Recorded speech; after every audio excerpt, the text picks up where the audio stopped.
Hello, I'm Heather Liebenberg. My husband Derek and I came here in 2003 and we actually started this ministry 17 years ago. So we're celebrating 17 years today. This organization is called Seed of Hope. So when we first arrived here from Canada, we were actually called MEDSA, which stood for Mercy Economic Development South Africa. When we came here, we were in the midst of the HIV/AIDS pandemic. Our first thing was, let's stop the bleeding. Let's get in there with the crisis and let's see what physical help we can be. So we would go in, give them food, pray with them, comfort them. Eventually, we started training up caregivers through McCord's Hospital, and we're going into the homes and just really giving end-of-life care because unfortunately at that time, there wasn't anything else we could do. My name is Jabu Cynthia Tludla. I started at Seed of Hope as a caregiver. When I was started here, we were doing visits, as Heather said. All the people, like families, were afraid. There wasn't a lot of hope.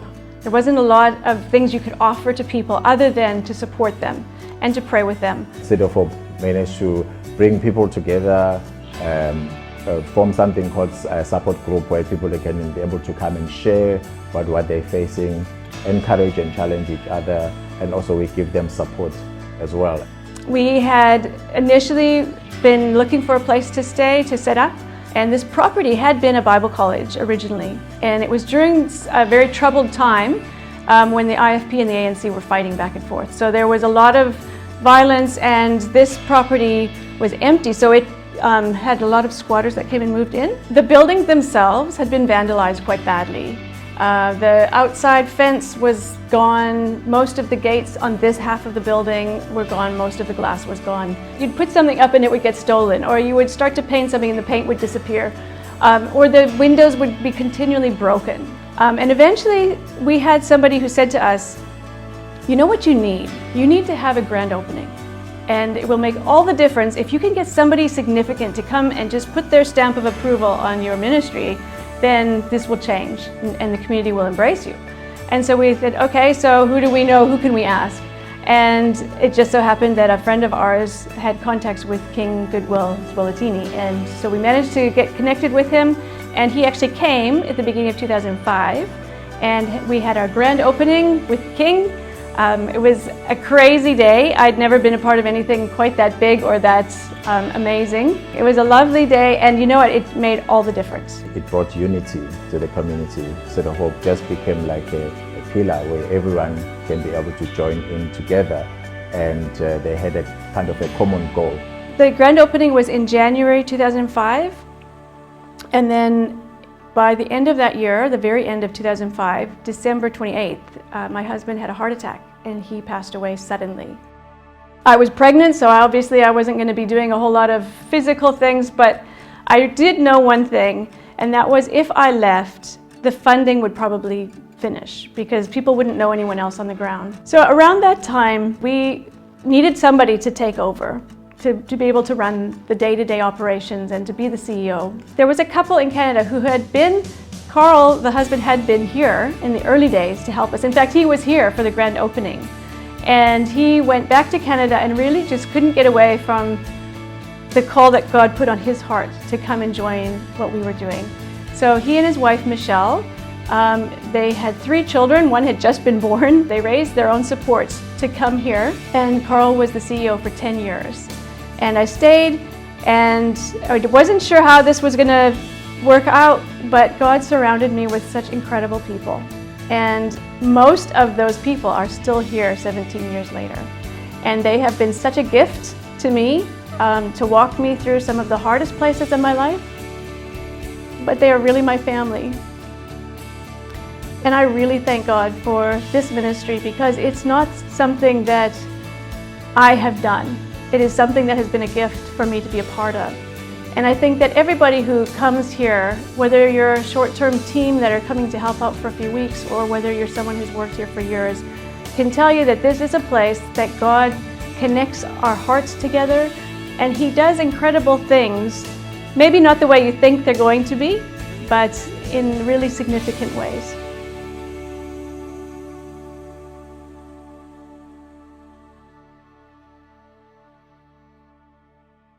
We understand that as Seed of Hope, we are the hands and feet of Jesus, that we can be able to go and reach out the community with the gospel, and also we help people holistically, not just on the spiritual side, also on the physical side as well. If you want to make an impact and if you want to really be helpful, you've got to open your heart to the children. So we did that, and it's also really easy because you just start doing games and next thing you know there's 50 kids.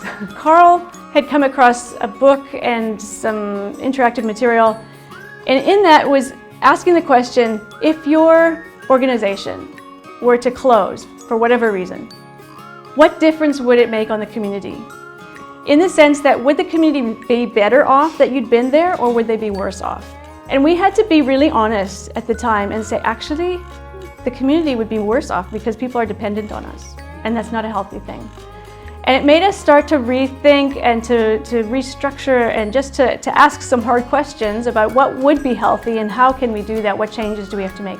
And Carl really helped to direct and redirect some of that process, and our programs evolved and changed as the community changed. And I think that if we hadn't, we wouldn't still be here. We started to teach ladies in the community how to sew. The aim of the sewing is to help people not to depend on someone else. So the aim is to stop dependency. We've had so many amazing people come and go on staff as well and as volunteers that spend some time, maybe a year or two, maybe 2 weeks, maybe 6 months. Kira Ward came in with her husband Pete, and they were leading the organization for a few years. And now we have Londi. We're all very excited to have a new CEO that is handpicked for our ministry. Every day I'm amazed at how perfect she is for this role. Hi family, my name is Londi Mieza, the newly appointed Seed of Hope CEO. It is such an honor for me to join the organization at this time, especially when we celebrate 17 years. As we know, earlier this year, COVID-19 virus started to move around the world and shut everything down, including our programs. So we could no longer have the children come after school, or the teens, or the go-go's, or the skills training. And we had to sit down and ask ourselves, what can we do? So when COVID-19 came about, we all had to go into lockdown, and that affected a lot of people's ability to earn income. Well, we started to hear that there were a lot of requests for food because we were right here in the heart of the community. And a lot of the families we've already been working with were saying to us, you know, we're hungry and we don't have anyone working, and you know, we have a small grant or we have no grant. And so we started to say, okay, maybe we can do food parcels again. So we were able to come up with a way to provide food, and we started a food parcel drive, 250 Rand for a food parcel, and we just want to say thank you so much to everyone for donating towards that. And so far we have given 176 families food parcels, and including these food parcels we have provided activity sheets for the kids. We just wanted to give the community a way to keep their kids busy. We've also included seeds, which we feel is quite important to be able to grow your own food and provide for your family. It does sort of bring me back to the beginning in so many ways, and just really being thankful that we're in a position where we can help. COVID-19 came, lockdown came, but I'm amazed at the strength of the team and just the way that they pushed to continue to serve the community during this time. So I'm excited to be part of the journey. I'm excited to be part of what the organization is doing. So I'm just so thankful for all these years of the support that we've had from overseas, from local. We've had an organization in Canada called Hope Shares that has walked with us for pretty much the whole way. There have been individuals there that actually have come in at times and run the ministry when we've had gaps.